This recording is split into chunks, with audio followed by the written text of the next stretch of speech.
మాచర్ల మండలంలోని ద్వారకాపురి, రేగులవరం తండా, అలాగే లచ్చంబాయి తండా, లచ్చమ్మకుంట, అచ్చమ్మకుంట గ్రామాల్లో మాచర్ల నియోజకవర్గ టీడీపీ అభ్యర్థి జూలకంటి బ్రహ్మారెడ్డి ఎన్నికల ప్రచారం నిర్వహించారు.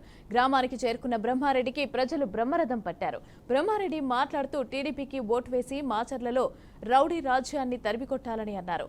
ఒక్క అవకాశం అంటూ అధికారంలోకి వచ్చిన జగన్మోహన్ రెడ్డి రాష్ట్రాన్ని సర్వనాశనం చేశాడని అన్నారు. 4 సార్లు పిన్నెల్లిని గెలిపిస్తే మాచర్లలో అభివృద్ధి శూన్యమని తెలిపారు. ఇక నాకు ఒక్కసారి అవకాశం ఇస్తే మాచర్లలో అభివృద్ధి ఎలా ఉంటుందో చూపిస్తానని అన్నారు. ఈ రోజు బీసీ, ఎస్సీ, ఎస్టీ, మైనారిటీ వర్గాలకి సప్లాన్ నిధులని 1,00,000 కోట్లకు పైగా దారి మళ్లించింది జగన్మోహన్ రెడ్డి ప్రభుత్వం.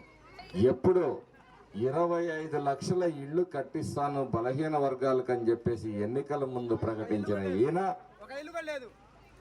మరి మీ గ్రామంలో ఇన్ని ఇళ్లు కట్టించారు, ఎన్ని రోడ్లు వేయించారు, ఎంతమందికి నీళ్లు అందించారు? మరి ఇక్కడ నీళ్ళైతే లేవు కానీ సారా నీళ్ళైతే మస్తుగా దొరుకుతాయి. ఎందుకంటే మీకు నీళ్ళు ఇస్తే ఈ ఎమ్మెల్యేకి, ఎమ్మెల్యే తమ్ముడికి ఏమొస్తుంది? సారా అమ్మితే బుడ్డికి 100-125 మిగులుతాయి. కాబట్టి ఆయన సారానే ఇస్తాడు.